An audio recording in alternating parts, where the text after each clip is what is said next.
What's up guys, HM once again here to talk a little bit about, or I should say a lot about, the Champions Ballad DLC for the Legend of Zelda Breath of the Wild, which is coming out at the end of this year, and I'm extremely excited because from what we got the Master Trials, even though it was just a little taste, I very much enjoyed it, so I know I'm going to enjoy the Champions Ballad a lot more considering what we're going to get in the DLC pack. But before I get into it, I just want to let you guys know that this is a new green screen method. I'm using the Elgato green screen, the collapsible green screen. Let me know how it fares against my previous videos. Also, if you haven't known, and I'm pretty sure you might have known, the new HMK t-shirt, 100K t-shirt, is still on sale. Grab yours today, link in the description box below. So, what do we know about the Champions Ballad? Well, we do know a couple of things, but nothing too substantial leading into its release, and I'm waiting on that news because September just started, and apparently we're going to get this holiday season, end of the year, DLC Pack 2. And I'm hoping DLC Pack 3 comes out afterwards because, I mean, like,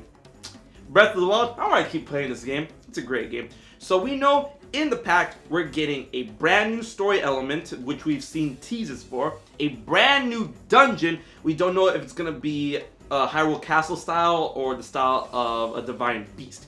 I want to go ahead and say it might be more bigger, a labyrinth style dungeon from the old Zelda games and more attuned to what we saw with Hyrule Castle in this game. And we're going to get additional items and challenges. We already have confirmation that we're going to get the Wind Waker shirt, and that's about it. And of course the story is going to focus on the champions that we've seen, the fallen champions, Revali, Urbosa, Mipha, and Daruk. And we are getting amiibos for the champions alongside the DLC pack release. And we have yet to know what they're going to do, but you know me, I'm only missing 2 amiibos right now, and that's the Twilight Princess amiibo and the Skyward Sword amiibo. And they're hard to find. I had to buy the Majora's Mask amiibo, scalp it. I had to buy it from the scalper, but I don't care. I want them all. So I ain't gonna sleep on this time.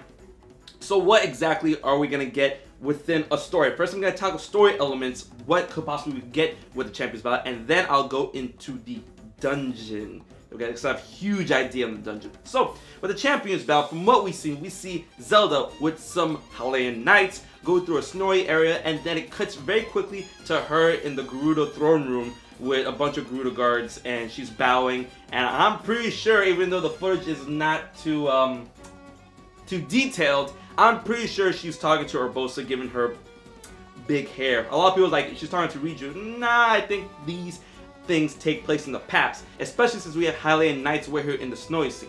These 2 scenes, I'm pretty sure, are story elements of her recounting how she enlisted the specific champions to be champions of Hyrule, Revali and Urbosa specifically.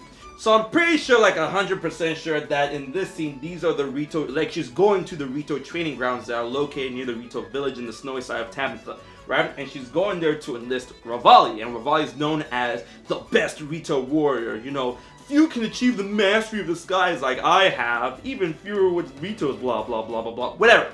She's going to enlist Revali there, and then the next scene is her trying to enlist the chieftain of that time, Urbosa. And we're probably gonna have a cutscenes or whatever that shows her enlisting Daruk and enlisting Mipha. Now, where is Link in all this? Well, you know, Link's and Zelda's relationship back in the 100 years prior wasn't the best thing ever. Yeah.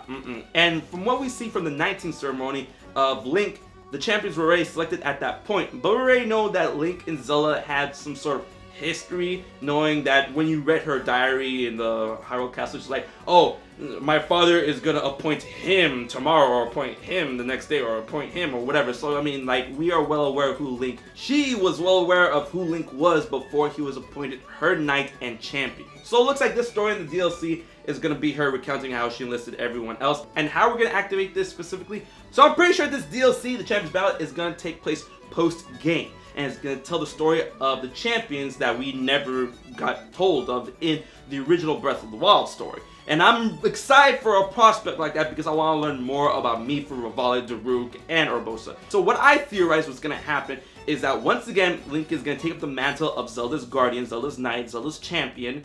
And in order to restore Hyrule, she's going to go to the different corners of the world with Link to make sure that the Divine Beasts are ship-shape, because we already got a hint of that in the true ending of Breath of the Wild, where Varuta wasn't working right, and we have to go check out the situation.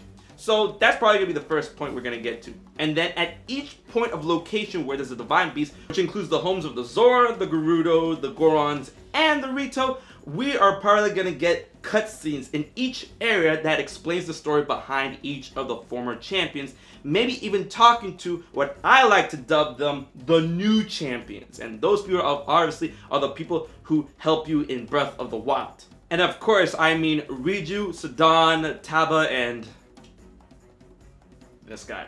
So yeah, they're the new champions, and probably interacting with them, and maybe even Zelda is telling them, like, listen, we need new champions in order to work these Divine Beasts because they're all dead. And then, you know, giving them the task or the choice or whatever of trying to enlist them as champions could go into the story of how the champion before them were selected, and that's going to be the new story element. When I talk about these 4 new champions and these 4 Divine Beasts, how are they going to fit into the story and the dungeon specifically in the Champions Ballad? Well, I think that the dungeon, we've already seen what the dungeon, or at least where the dungeon is. Now, before I divulge, let's do a little, you know, connect the dots. Champions. Champions are selected to do what? Protect Hyrule and fight the Divine Beast. The Divine Beasts were made by who? The Sheikah. Sheikah makes the technology. Sheikah makes the Guardians. Where were the Guardians? The Guardians were in these pillars underneath Hyrule. Who came from underneath Hyrule? Gani. So, and where did we fight Gani?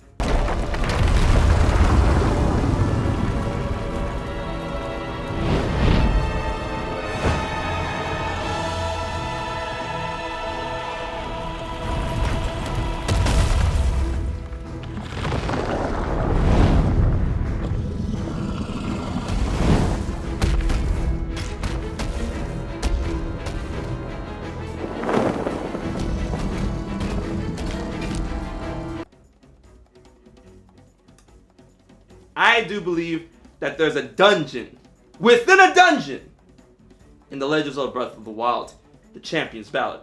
That whole weird Sheikah architecture that we saw that was underneath Hyrule Castle. I mean, we already have a hole leading down there after beating the game. So I mean, I do feel that this era has a deep connection with the Sheikah, the Divine Beasts. After all, the blasts were able to go down and cone onto Calamity Ganon within the end of the game there. I do believe that this era leads to a supposed dungeon, a huge elaborate dungeon, in order to learn the truth of the Divine Beasts, or maybe figure out a way to get these Divine Beasts working again and to listen to these new champions, recounting the story of the Champions Ballad.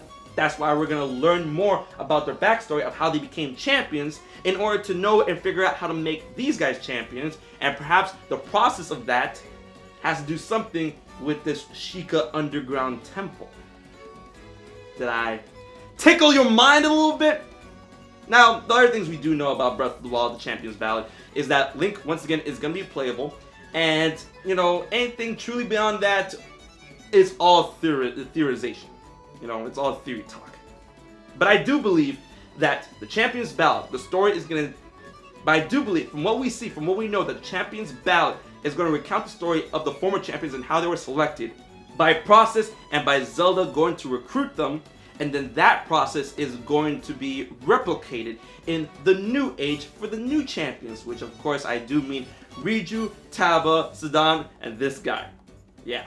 So I really do believe that's what's going to happen. So playing as Link with Zelda is going to have to go through that process once again, which deals with the new dungeon. Or maybe the Divine Beasts open up this dungeon. Maybe there's like a bigger area that we don't know. I mean, the area is pretty damn big, but there's more of an area to be unlocked using the Divine Beast. And something in that area could be the key to truly restoring Hyrule in the future. But I want to know what you guys think about these thoughts on the Champions Ballad. I'm super excited to learn more about this, but Nintendo, come on, let's get it. Where's the news? Leave your thoughts in the comment section below. And for more Zelda videos, please subscribe to HMK. Until the next one, I've been HMK, and I'll check you guys later.